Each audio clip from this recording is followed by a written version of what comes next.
বাইরে জল ফেলছিলাম, তো একটা প্রজাপতি আমার গায়ে এসে বসেছিলো বলে আমি ভীষণ ভয় পাচ্ছিলাম, কারণ আমি একটু পোকামাকড় ভয়ই পাই। তো এই তো সিঁড়িমিড়ি ঝাড় দেওয়া হয়ে গেলো। এবার আমি আমার বাড়ির সামনে যে রাস্তাটা আছে সেটা আমি ভালো করে ঝাড় দিয়ে পরিষ্কার করে নেব।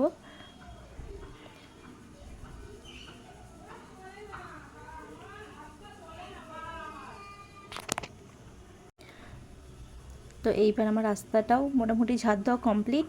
এবার আমি হাত মুখ ধুয়ে ঘরে চলে আসব। তো এবার এটা হচ্ছে আমার উপরের ঘর, মানে যেই ঘরটা আমি থাকি। এবার আমি আমার নিজের ঘরটা ঝাড় দিয়ে মুছে নেব, পরিষ্কার করে নেব।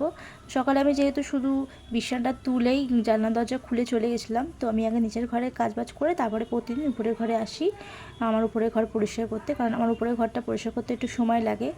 কারণ আমি ভালো করে আমার ঘরটা তো আমি শুধু পরিষ্কার করি, নিজের ঘরে মা টুকটাক পরিষ্কার করে। এবার আমার ঘরটা সম্পূর্ণ আমাকেই পরিষ্কার করতে হয়। তো আমার খাটের তলা ছলা থেকে শুরু করে সব কিছু আমি সরিয়ে সরিয়ে ঝাড়মুছ দিয়ে নেব।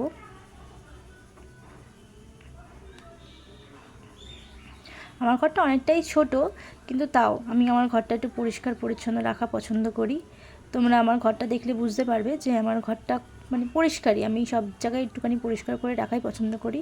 এই তো এবার আমি ভালো করে সাবান দিয়ে ঘরটা মুছে নিচ্ছি, কারণ আমি প্রতিদিনই সাবান দিয়েই ঘরটা মুছি।